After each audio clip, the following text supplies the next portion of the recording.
타인의 감정은 내 책임이 아닙니다. 우리가 통제할 수 있는 유일한 대상은 자신뿐입니다. 자기 삶을 살고 자기 일을 하며 다른 사람도 그렇게 하도록 놓아두세요. 그럴 때 비로소 우리는 평화를 얻게 될 것입니다.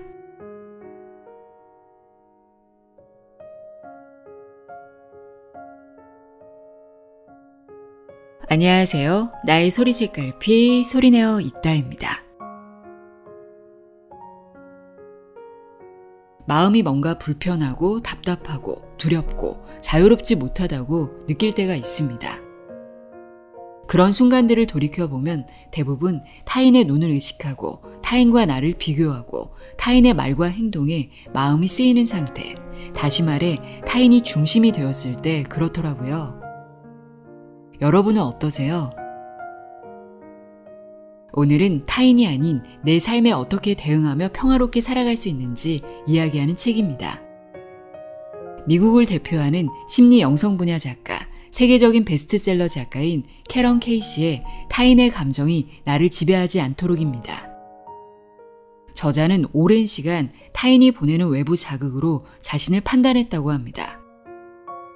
불행한 유년 시절과 이혼, 알코올 중독으로 어두운 시간을 보냈던 저자는 자신의 가치를 알아내려고 사람들의 표정을 살폈고 상대가 눈살을 찌푸리거나 모질게 느껴지는 말을 던지면 자신감과 자존감이 깎여나갔다고 고백합니다. 저자가 이 어두운 터널에서 빠져나올 수 있었던 것은 어떤 삶을 살지는 타인이 아니라 자신이 결정할 수 있다는 깨달음을 얻고 나서부터라고 합니다. 우리는 타인이 어떤 생각을 할지, 어떤 말을 할지, 어떤 행동을 할지 통제할 수 없습니다. 우리가 통제할 수 있는 유일한 대상은 나 자신입니다. 저자는 이렇게 충고합니다.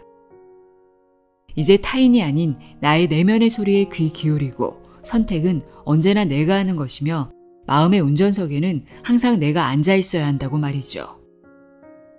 저자의 말이 너무나 당연한 이야기지만 생각처럼 쉽지 않은 것이 사실입니다. 그럼 지금부터 내 인생을 타인이 아닌 내가 주인공이 되어 살아가려면 어떻게 해야 하는지 캐런 케이시가 건네는 따뜻한 조언을 통해 알아보도록 하겠습니다. 타인의 감정이 나를 지배하지 않도록 내용의 일부를 읽어드립니다. 귀 기울여 들어보세요.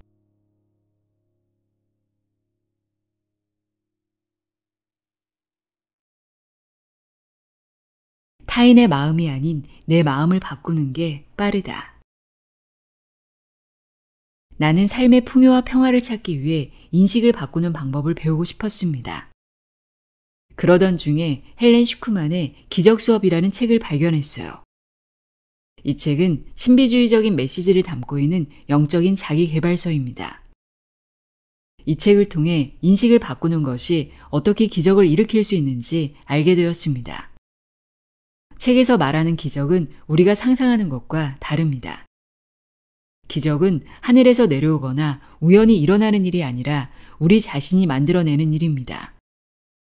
그리고 그 방법은 바로 인식 변화입니다. 인식 변화란 세상과 자신을 보는 방식을 바꾸는 것입니다. 나는 이 책의 큰 전제를 받아들였습니다. 자기가 하는 생각이 마음에 들지 않는다면, 특히 자신이나 타인에게 해가 되는 생각이라면 바꾸면 된다는 것입니다. 얼마나 간단한 발상인가요? 실제로도 가능할까요? 물론입니다.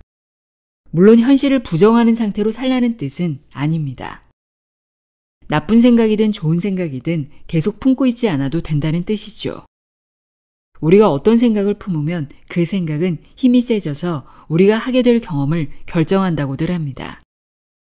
나는 이 말이 분명한 사실이라고 생각합니다. 스스로 생각을 선택했다는 사실을 인식하라. 자기가 하는 생각에 책임을 져야 한다는 말을 처음 들었을 때 그 말의 의미와 힘을 전혀 깨닫지 못했습니다. 과거에 난 내가 하는 생각에 책임을 지지 않았습니다.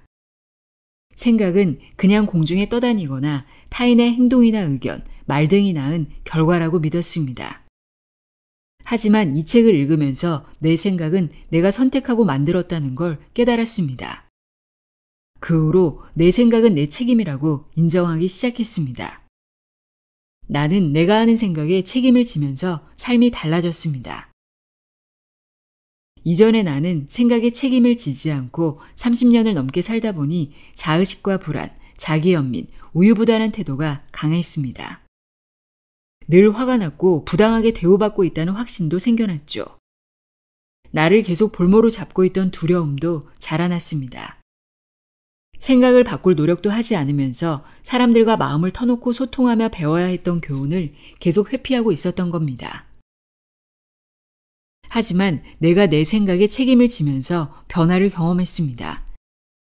내가 한 생각에 책임을 져야 한다는 말은 지난 일에 대해 타인을 탓할 수 없다는 뜻입니다. 그렇게 생각하니 겁이 나면서도 부끄러웠습니다. 내 인생을 바꿀 책임은 오로지 내가 져야 할 것이죠. 더는 부모님이나 남편, 친구를 탓할 수 없는 겁니다. 핑계를 댈 구석도 빠져나갈 구멍도 더는 없었습니다. 처음에는 전과 다르게 행동해야 한다는 생각 때문에 저항감이 있었습니다. 일단 저항감을 이겨내고 나니 나쁜 생각, 끔찍할 정도로 비열한 생각마저 내가 선택한 것이고 곧 내가 바꿀 수 있는 것임을 깨달았어요. 말하자면 내가 하는 선택하는 생각에 따라 삶의 질과 방향을 결정할 수 있다는 얘기가 됩니다. 누구도 그 무엇도 우리를 깔아뭉개거나 가로막을 수 없습니다. 내가 어떤 일을 시작하든 간에 나를 실패자로 만들 수 있는 사람은 아무도 없다는 뜻이기도 합니다.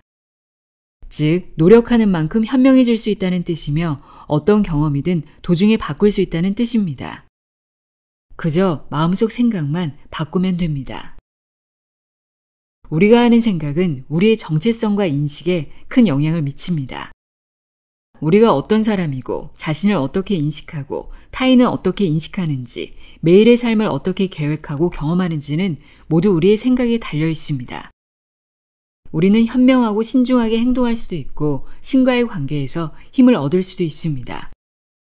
반대로 우리는 두려움이나 불안에 사로잡혀 잘못된 결정을 내릴 수도 있죠.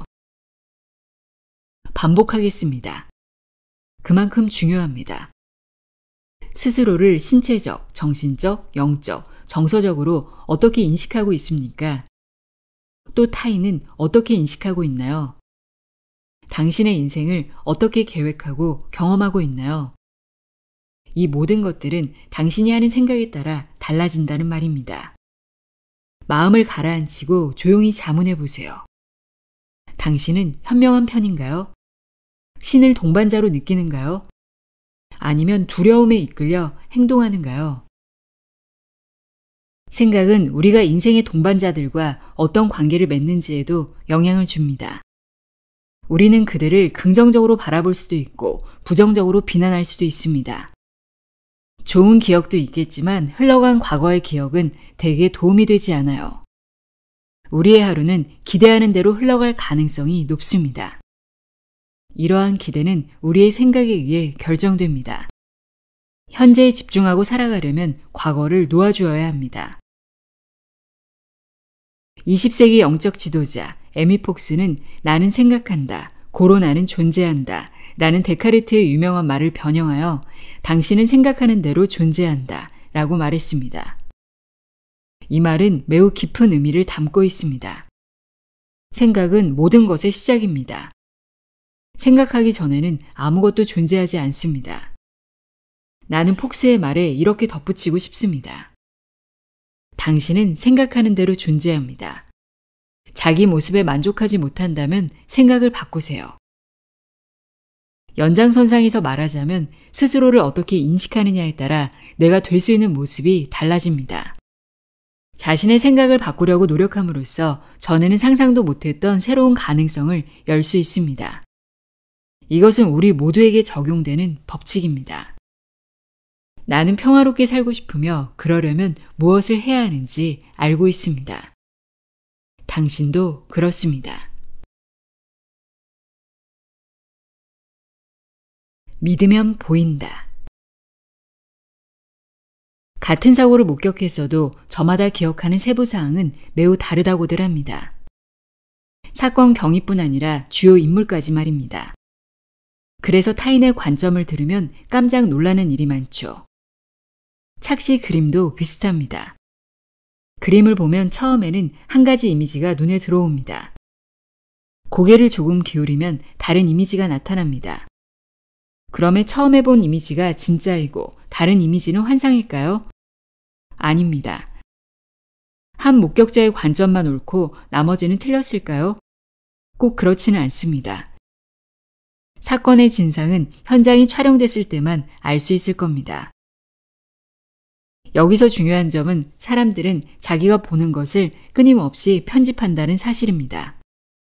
편집은 무의식적으로 이루어지기 때문에 본인도 알지 못하는 경우가 태반입니다. 대부분 부정하지만 편집은 필연적으로 일어납니다.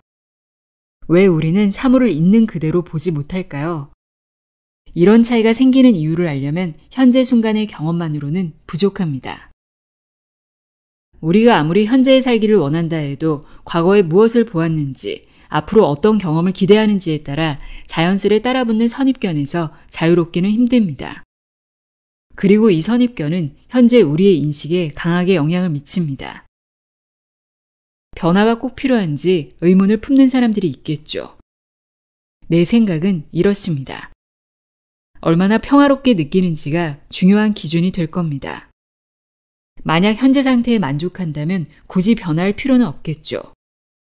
하지만 때때로 마음의 흔들림이 느껴진다면 다른 사고방식이나 관점이 없는지 고민해 보세요. 그리고 불행함과 불안함을 느끼거나 자주 다투거나 집중력이 떨어진다면 세상을 바라보는 방식 자체를 바꿔야 합니다. 이를테면 판단 자체를 내려놓는 것도 방법이 됩니다. 지나간 일 중에 축복이었던 것들에 감사하는 시간을 갖는 것도 좋습니다. 세상을 더 희망적인 관점으로 바라보는 일은 영향력이 꽤 큽니다. 자기 자신을 위해 더 평화로운 삶을 살겠다고 결정하면 다른 모든 이들에게 이롭습니다. 그래서 생각을 책임지는 일이 정말 즐거운 겁니다. 부정적인 생각에서 즉시 벗어나라. 우리는 생각을 바꿀 수 없는 것처럼 살아갑니다. 하지만 그렇지 않아요. 부정적인 생각을 만들고 키우는 게 나인 것처럼 바꿀 수 있는 사람도 나입니다. 변화의 장벽은 바로 나 자신인 셈입니다. 생각을 바꾸기 위해서는 거쳐야 하는 몇 가지 과정이 있습니다. 첫 번째 단계는 익숙한 사고 패턴을 포기하는 겁니다. 보통 이 단계에서 많은 사람이 실패합니다. 사실 자기 생각이 부정적이라고 인지하지도 못하는 경우가 많습니다. 생각은 그저 생각일 뿐이라고 여기는 겁니다. 하지만 사고 패턴이 도움이 안 된다는 것을 깨달았다면 우선은 그 패턴을 기꺼이 바꾸려고 해야 합니다. 두 번째 단계는 새로운 상황 속에 있는 자기 모습, 이를테면 직장이나 가정, 친구들 사이에서 새로운 역할을 해내는 모습을 상상하는 겁니다. 과거의 자신을 좌절시켰던 문제를 손쉽게 해결하는 모습을 떠올려 보세요. 마음속에 세밀하게 그려보세요. 나는 곧 있을 시험에 대해 상상해 본 적이 있습니다. 미네소타 대학교 대학원에서 박사과정의 마지막 구술 시험을 준비하던 때였어요. 당시 나는 심리학 전문지 사이콜로지 투데이에서 기사를 하나 우연히 읽었습니다. 기사에는 올림픽 출전을 준비하는 스키 선수들을 대상으로 한 실험이 자세히 설명되어 있었습니다. 한 집단은 지금껏 다들 그래왔듯 매일 슬로프에 나가 연습을 했습니다. 반면 다른 집단은 연습하는 상상을 했고 경기 도중 지형을 잘 통과하고 모든 코스를 완주하는 모습을 마음속에 그렸습니다. 올림픽이 열렸을 때 더 좋은 성적을 낸 쪽은 상상만 했던 선수들이었습니다. 어떤 도전적인 과제든 성공적으로 수행하는 모습을 상상하면 그것을 성공의 기준으로 삼고 의지할 수 있다는 기사였습니다. 구술시험 날짜가 다가오자 나는 심사위원들과 테이블에 앉아있는 내 모습을 상상하기 시작했습니다. 교수님 한 분 한 분이 질문을 던지는 모습을 지켜봤고 내가 미소를 띤 채 여러 질문에 막힘없이 대답하는 모습도 그려봤습니다. 시험을 앞둔 2주 동안 명상을 할 때마다 이 연습을 반복했습니다. 실제로 그 테이블에 둘러앉을 날이 오자 나는 마음이 아주 편안했고 교수님들의 질문에 대답할 수 있다는 자신감이 들었습니다. 따지고 보면 이미 해본 일이 아니던가요? 당신이 되고 싶은 모습을 자세하게 그려보는 것은 정말 즐거운 일입니다.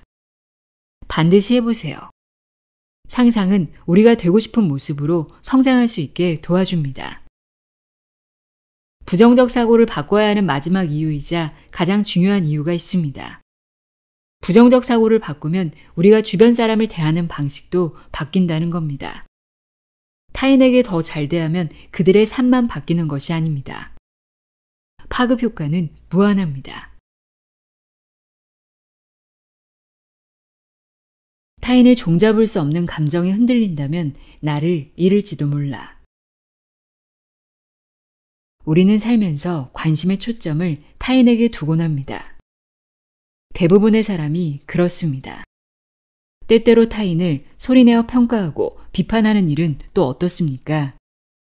우리는 삶의 여정을 함께하는 이들을 분노나 수치심, 죄책감으로 통제하려고 합니다. 여기에 반가운 소식이 있습니다. 이제 우리는 그러지 않아도 된다는 겁니다. 타인에게 몰두하고 심지어 내 뜻대로 움직이려는 것은 얕은 대응일 뿐입니다. 물론 그렇게 하면 잠깐이나마 내가 가진 근본적인 문제를 외면할 수는 있습니다. 하지만 우리가 타인의 삶을 통해서 마주하는 진실은 타인의 부정적인 모습이 결국 내 모습이라는 아이러니입니다. 가족, 친구, 이웃, 심지어 마트에서 지나치는 사람들, 막히는 도로에서 마주친 앞차 운전자들 또한 모두 예외 없이 나를 비추는 거울입니다. 우리가 그들에게 보이는 반응은 곧 우리 내면의 결점을 그대로 비춰줍니다. 타인이 각자의 삶을 살도록 놓아두세요. 우리가 실제로 통제할 수 있는 유일한 대상은 자신뿐입니다. 자신의 삶에 어떻게 대응할 것인지를 다루는 일로 돌아가야 합니다. 나의 삶에 집중하라. 타인의 삶에 끼어드는 습관은 보통 어려서부터 시작됐을 가능성이 큽니다. 부모가 타인의 행동이나 의견을 비난하는 것을 고스란히 보고 자라서입니다. 하지만 타인의 행동을 강제로 바꾸거나 통제하고 싶은 욕망은 내 안에 있는 불안과 불만을 끌어올립니다. 부질없이 배우자나 친구를 바꾸려고 노력하며 허송세월을 보낸 경험이 다들 있을 겁니다. 이제 우리는 타인을 통제할 수 없을 뿐더러 심지어 판단할 대상도 아니라고 마음속 깊이 새기는 게 좋습니다. 우리는 스스로를 책임지는 것만으로도 충분합니다. 다시 한번 기억하세요. 타인은 내 책임이 아닙니다. 타인의 행동, 생각, 꿈, 문제, 성공, 실패 모두 마찬가지입니다. 자녀에게도 부모로서 어찌할 수 없는 각자의 길이 있습니다. 자녀에게 본보기를 보이고 올바른 행동과 삶을 가르치고 한 지붕 아래 사는 동안 지켜야 할 집안 규칙을 따르게 할 수는 있습니다. 하지만 부모의 바람이나 노력과는 상관없이 무엇을 하고 어떤 사람이 될지는 결국 자녀의 몫이라는 것을 기억해야 합니다. 나중에는 이 사실에 감사하게 될 것입니다. 나 자신만 책임지면 된다는 것은 사실 매우 기쁜 일입니다. 내 삶에만 집중하면 되는 겁니다. 무거운 부담에서 벗어나 자유로워지세요. 이는 보람없는 노력 끝에 찾아오는 낭패감을 맛보지 않을 아주 반가운 소식입니다. 내 생각과 행동을 살피는 것만으로도, 과거를 뒤로하고 현재를 음미하는 것만으로도 시간은 빠르게 흘러갑니다. 이 얼마나 홀가분한가요? 바로 이것만이 우리가 이 세상에 존재하는 목적입니다. 자기 삶을 살고 자기 일을 하며 다른 사람도 그렇게 하도록 놓아두세요. 그럴 때 비로소 우리가 구하는 그리고 누려 마땅한 평화를 얻게 될 것입니다. 타인과 거리를 두자.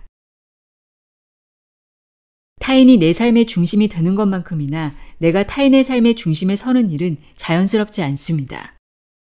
물론 그 어떤 이득도 없습니다.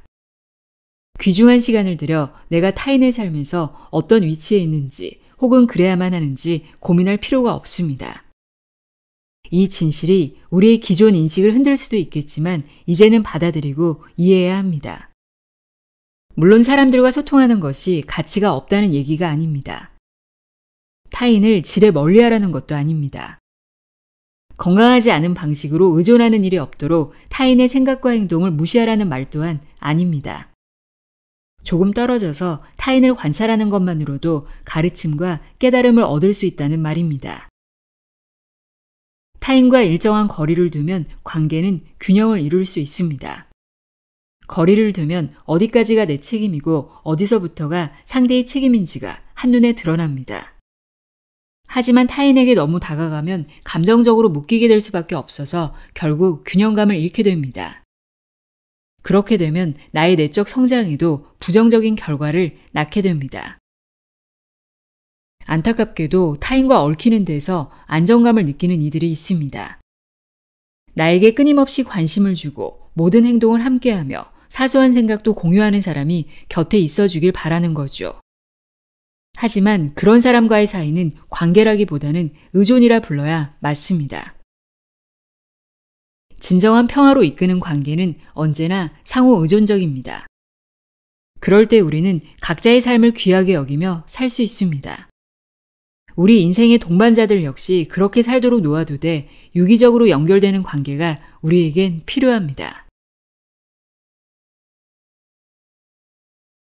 너와 나를 구분하면 평화가 찾아온다. 판단은 평화로운 세상을 만드는데 가장 큰 장애물입니다. 우리는 판단하는 습관부터 고쳐야 하죠. 우리는 대부분 판단에 너무 익숙해져서 상대를 판단하고 있다는 것도 깨닫지 못합니다. 자신이 만든 생각이라는 것도 잘 알지 못하죠. 생각은 워낙 슬며시 나타나다 보니 우리는 생각이 자신의 것이 아니라고 속기 쉽습니다. 하지만 생각의 주인은 우리이고 생각을 바꿀 수 있는 것도 우리뿐입니다. 판단하는 태도를 버리려면 감사하는 태도를 키워야 합니다.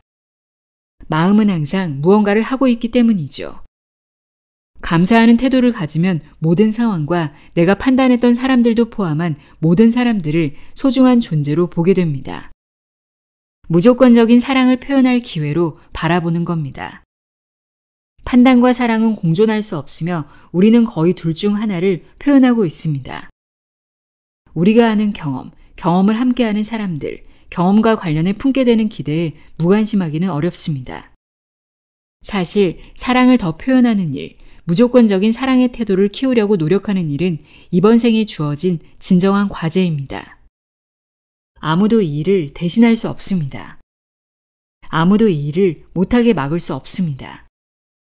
타인을 판단하기보다 사랑하려는 의지를 키우려고 조금이라도 노력하세요.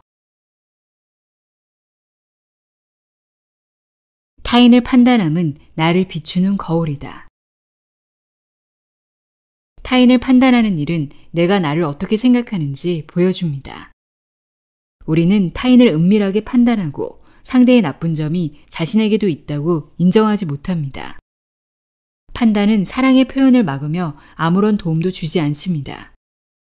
결국 판단은 자신과 타인이 서로 다른 존재라고 느끼게 하고 이런 느낌은 처음에 판단의 원인이 된 열등감을 드러낼 뿐입니다. 판단은 모든 관계를 망칩니다. 이해하기 어려울 수 있지만 판단은 항상 두려움에서 비롯됩니다. 두려움을 인식하고 극복하지 않으면 우리는 판단에서 결코 벗어날 수 없습니다. 하지만 우리가 나와 타인이 하나라는 것을 깨우치고 영적으로 안정감을 찾으면 판단하는 마음에서 자연스럽게 벗어날 수 있습니다. 판단하는 마음은 영적으로 건강하지 않을 때만 일어나며 건강할 때는 절대 일어나지 않습니다. 그러니 사랑과 연결의 감정을 키워야 합니다. 무조건적인 사랑을 실천하겠다고 받아들이면 내가 주변 사람과 얼마나 비슷한지 알게 되고 타인을 판단하는 습관을 조금은 내려놓게 됩니다. 여기서 습관이라는 단어에 주목하길 바랍니다. 판단은 습관으로 굳어집니다. 완전히 익히기가 더 어려워서 그렇지 무조건적인 사랑도 마찬가지입니다. 기억하려고 노력하세요. 판단이 들어간 생각이 머리를 스칠 때마다 무조건적인 사랑의 표현을 소리내어 말하는 겁니다. 습관을 들이는 거죠. 누군가를 판단하고 싶은 마음을 알아채자마자 무조건적인 사랑을 말로 표현하세요. 분명히 효과가 있습니다. 나 또한 의심할 여지 없이 경험해 보았습니다. 두려움을 뿌리 뽑아라. 판단의 근원은 두려움이라고 했습니다. 왜 두려운가요? 무엇을 두려워하나요? 바로 기준에 미치지 못하는 겁니다. 두려움은 자신을 타인과 끊임없이 비교할 때 생겨납니다. 우리는 타인이 나보다 뛰어나며 인생을 더 잘 산다고 생각합니다. 자신이 부족하다는 느낌을 받다 보니 누군가와 함께할 때마다 의식적으로나 무의식적으로 상대의 자신감과 능력을 깎아내리려고 합니다. 상대의 성공이 보잘것 없어지기를 바라는 마음으로 판단하는 말을 던지며 적어도 마음속으로는 잠시나마 자신이 우월해졌다고 생각합니다. 얼마나 음흉하고 유해하며 영적으로 피폐한 삶의 방식입니까? 하지만 주위를 둘러보면 우리 사회는 이런 삶의 방식이 만연합니다. 부정적인 판단도 살면서 겪는 이런저런 불화도 해결책은 같습니다. 신은 무조건적으로 사랑을 베풀며 우리를 절대로 판단하지 않는다는 점을 기억하면 우리도 신이 아낌없이 베푸는 사랑을 전할 수 있습니다. 판단 대신 무조건적인 사랑을 실천하는 일은 내면부터 완전히 변화할 기회이자 우리와 관계를 맺는 사람들도 모두 변화될 기회로 생각하세요. 무척 즐거울 수 있습니다. 다시 말하지만 우리가 할 일은 마음을 바꾸고 인생이 따라 바뀌는 모습을 지켜보는 것입니다. 손가락으로 타인을 지적하면 나머지 손가락은 나를 가리킨다. 앞서 우리의 삶과 주변 사람들은 우리 마음속을 아주 사소한 부분까지 거울처럼 보여준다는 말을 했습니다. 그러니 삶이 어떤 면에서든 바뀌기를 바란다면 마음속 생각을 바꿔야 합니다. 생각을 바꾸는 일은 더 평화로운 삶을 사는데 절대적으로 중요합니다. 우선 첫 번째 단계는 우리가 생각에 미치는 힘을 인정하는 겁니다. 마음은 그냥 알아서 채워지는 빈 그릇이 아닙니다. 마음속에 있는 것은 전부 우리가 채워 넣는 것입니다. 우리가 타인이나 앞으로 일어날 상황에서 무엇을 보는가는 전부 생각이 가져온 직접적 결과이며 생각은 스스로 고른 겁니다. 사실 정확한 인식이라는 것은 없습니다. 우리가 보고 듣는 것은 우리가 생각하는 대로 바뀝니다. 우리는 자신의 과거, 두려움, 불안, 통제 의지 등에 따라 타인이나 상황을 판단합니다. 그래서 우리는 갈등, 정확히는 불필요한 갈등을 자주 겪게 됩니다.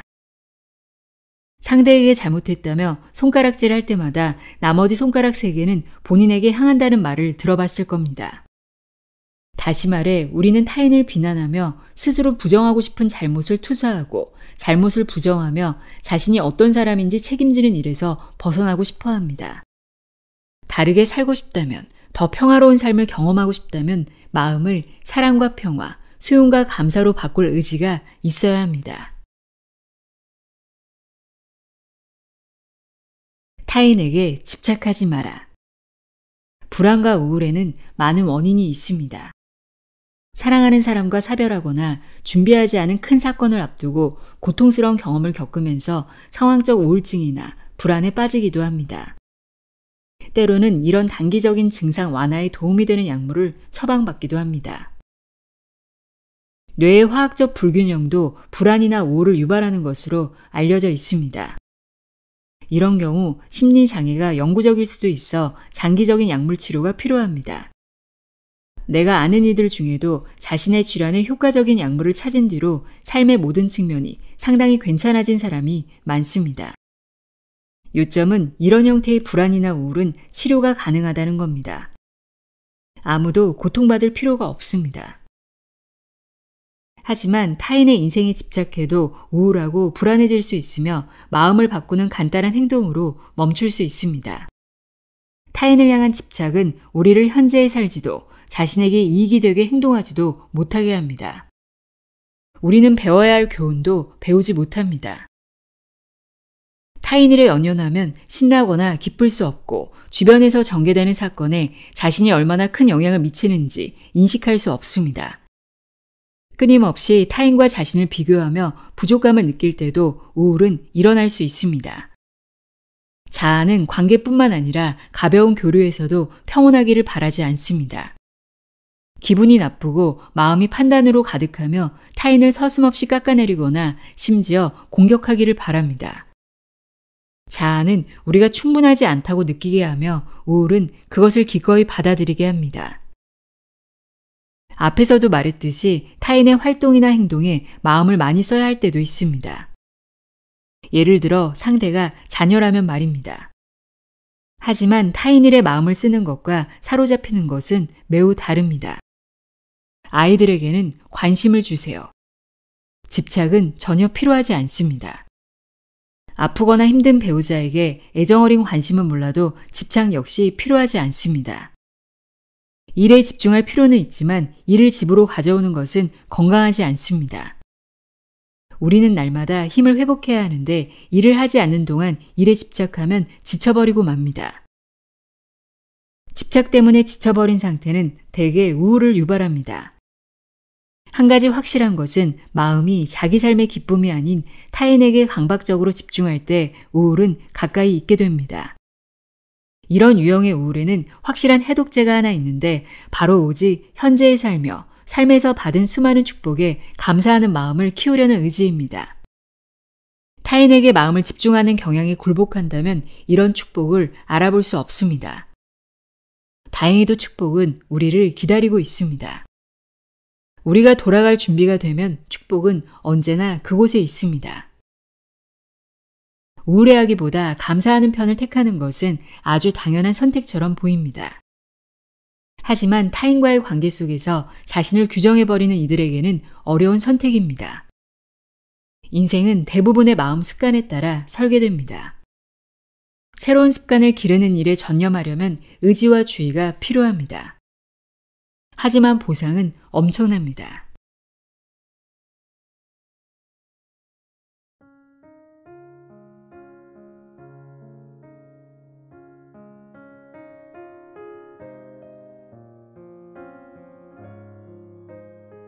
캐런 케이시의 타인의 감정이 나를 지배하지 않도록 읽어드렸습니다. 언제나 타인과의 관계 속에서 살아가야 하는 우리에게 마음의 평화를 찾고 유지하는 법을 알려주는 나침반과 같은 책이었습니다. 우리가 통제할 수 있는 것은 오직 나 자신뿐이라는 것 기억하시길 바랍니다. 오늘도 함께 해주셔서 고맙습니다.